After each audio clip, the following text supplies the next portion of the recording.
कहते हैं दूध का जला छाछ को भी फूंक मार मार कर पीता है। यही हालात आजकल हिमाचल प्रदेश में कांग्रेस पार्टी के हैं।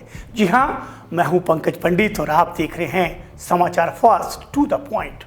हिमाचल प्रदेश में उपचुनाव पर सबकी नज़र है। भले ही हमारे यहाँ लोकसभा के चुनाव भी हो रहे हों, लेकिन सब पूछते हैं कि इन 6 जगह हाल क्या होंगे।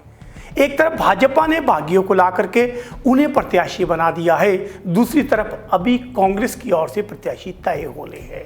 लेकिन अब तक साफ है कि कांग्रेस पहले धोखा खा चुकी है और अब वो धोखा खाने के मूड में कतई नहीं है। यानी कि अब भाजपा के आए हुए जो बागी होंगे, जो भी इस समय भाजपा से बगावत कर रहे हैं, कांग्रेस उन्हें किसी भी तरह से टिकट देने के मूड में नजर नहीं आ रही है। अब आपको लगता होगा कि ये सब सवाल, इनका जवाब कहां से आया। अगर आप देखें तो जिस तरह से जल्दबाजी करते हुए भाजपा ने कांग्रेस के बागियों को एकदम टिकट दे दी, पार्टी में बगावत हुई और हर जगह बगावत के सुर को देखते हुए लगने लगा कि जो राजनीति में होता है, इधर का नाराज दूसरी तरफ जाकर के उस दल से चुनाव लड़ता है। लेकिन सुखविंदर सिंह सुक्खू एक नई रणनीति पे काम कर रहे हैं। अब वो पहले की तरह धोखा नहीं खाने के मूड में है और लगता है कि इस बार कांग्रेस पहली बार अपने पुराने लोगों पर ही भरोसा जताएगी। आइए आपको वस्तुस्थिति की ओर ले चलता हूं। सबसे पहले हम बात करते हैं लाहौल स्पीति की। लाहौल स्पीति से रवि आए, उनके साथ बगावत भी आई। रवि के वहां आते ही रामलाल मार्कंडे ने बगावती तेवर दिखा दिए और ऐलान कर दिया कि मैं तुरंत दावा करता हूं कि मैं चुनाव लड़ूंगा, भले ही पार्टी कोई भी हो, लेकिन मैं इस मैदान में उतरूंगा। क्योंकि रवि ठाकुर की भाजपा में आना उन्हें किसी तरह से अपने राजनीतिक भविष्य के लिए खतरा लगा। उन्होंने ऐलान कर दिया। उनके ऐलान को आज 1 सप्ताह से अधिक हो गया, लेकिन अभी तक वो कांग्रेस के हाईकमान से नहीं मिल पाए और ना ही उन्हें किस तरह की अभी तक कांग्रेस की तरफ से संकेत मिला है कि लाहौल स्पीति की घाटी में वो कांग्रेस की तरफ से मैदान में उतर करके इस पूरे माहौल को गर्म करेंगे। यानी अब स्पष्ट नहीं है। इसके पीछे कारण ये भी बताया जा रहा है कि लाहौल स्पीति की जो स्थानीय कमेटी है कांग्रेस की, उन्होंने भी बगावती रुख अख्तियार कर दिया है कि यदि बाहर से उम्मीदवार आता है तो वो भी विरोध स्वरूप इस्तीफे देंगे। कारण कोई भी हो, लेकिन पहला कारण आपको बता दिया कि भाजपा का कितना बड़ा पूर्व मंत्री बागी होता है, लेकिन कांग्रेस की तरफ से अभी भी किसी भी तरह की बात उनसे शुरू नहीं हो पाई है। चलिए, ये तो एक विधानसभा क्षेत्र है। आइए अब हम बात करते हैं एक और विधानसभा क्षेत्र की जो पूरे हिमाचल प्रदेश में चर्चित है। जी हाँ, मिस्टर स्माइली का क्षेत्र, यानी मैं बात कर रहा हूं धर्मशाला। धर्मशाला में कांग्रेस के बहुत बड़े कद के नेता होते थे सुधीर शर्मा। सुधीर शर्मा ने सुखविंदर सिंह सुक्खू की सरकार से नाराज होकर बगावत कर दी, इस्तीफा दे दिया। भाजपा ने गले लगाया और उन्हें धर्मशाला से मैदान में उतार दिया। यहाँ भी लाहौल स्पीति वाला ही पैटर्न अपनाया गया। जिस तरह सुधीर आते हैं, उनके प्रत्याशी राकेश चौधरी बागी हो जाते हैं। जी हाँ, याद दिला दूं, ये वो राकेश चौधरी हैं जिन्होंने आजाद चुनाव लड़के कांग्रेस की जमानत जब्त करवाई थी। उसके बाद भाजपा से अंतिम समय में टिकट मिला और कड़े मुकाबले में उन्होंने सुधीर शर्मा को कड़ी चुनौती दी थी, रातों रात भाजपा में आकर। अब जब उनका भाजपा से टिकट कट गया, उन्होंने कहा कोई कारण नहीं था, पिछली बार मैंने करीबी मुकाबले में हराया था तो टिकट पर मेरा हक बनता था, और उन्होंने भी आनंद फानन में घोषणा कर दी कि चुनाव में उतरूंगा, धर्मशाला की जनता का साथ लूंगा, भले ही चाहे आज़ाद चुनाव में उतरूंगा।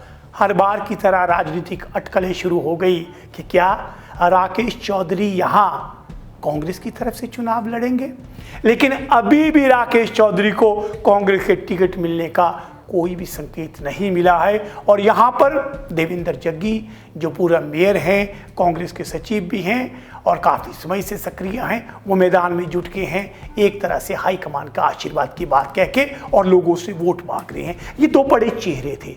आइए अब आपको ले चलते हैं, तीसरी बात करने जा रहा हूँ कुटलैड़ की।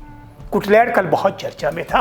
मुख्यमंत्री कुटलैड़ पहुंचे थे, उनके निशाने पे थे, वहां से बागी हुए देवेंद्र भुट्टो। लेकिन वहाँ पर भी बात हो रही थी कि कंवर जैसे बड़े नेता के साथ बात चल रही है, राजनीतिक गलियारों में चर्चा थी कि वहाँ से भी भाजपा के बागी आ सकते हैं। लेकिन मुख्यमंत्री ने एक बार फिर से हर तरह की संभावनाओं को दरकिनार करते हुए वहाँ से भी विवेक के नाम को आधिकारिक रूप से नहीं लेकिन इशारा दे दिया, सर्वे में आगे हैं, यानी वहाँ से विवेक शर्मा मैदान में उतर रहे हैं। तो उसके बाद आपको एक और विधानसभा क्षेत्र में ले चलता हूँ, बात करता हूँ गगरेट की। गगरेट में प्रत्याशी जो बागी होकर गए थे चैतन्य शर्मा है, कांग्रेस से पहली बार चुनाव लड़े थे और जीते थे।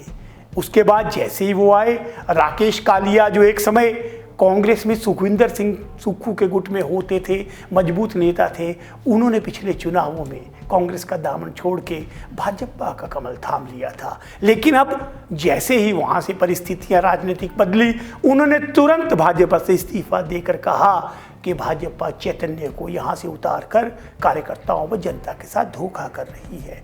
उम्मीद थी वो भी कांग्रेस में आएंगे, उन्हें टिकट मिलेगी, लेकिन अभी तक कांग्रेस की ओर से ऐसा कोई संकेत नहीं मिल रहा है कि राकेश कालिया क्या वाकई वहाँ से कांग्रेस के उम्मीदवार के रूप में चुनौती देंगे। हालात अन्य दो विधानसभा क्षेत्रों में भी ऐसे ही हैं।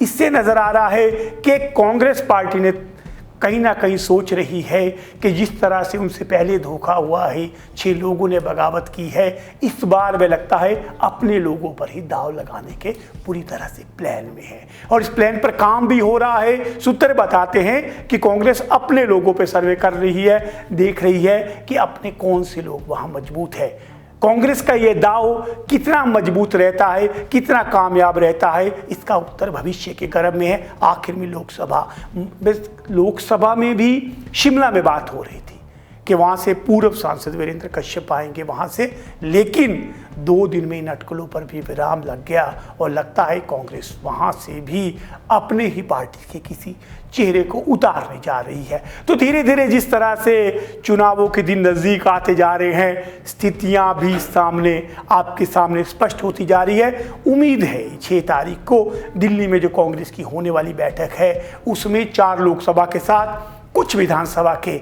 उपचुनाव के प्रत्याशियों का भी ऐलान हो जाएगा। लेकिन सुक्खू की नीति स्पष्ट है कि शायद अब अपनों पे ही भरोसा है, बागियों के सहारे अब कांग्रेस नहीं चलेगी। हालांकि इसके पीछे आखिरी और मजबूत कारण ये भी है कि रणनीति ये भी हो सकती है कि भाजपा के बागियों को मैदान में उतरने दिया जाए, जिससे भाजपा के वोट कटे और उसका राजनीतिक लाभ कांग्रेस को मिले।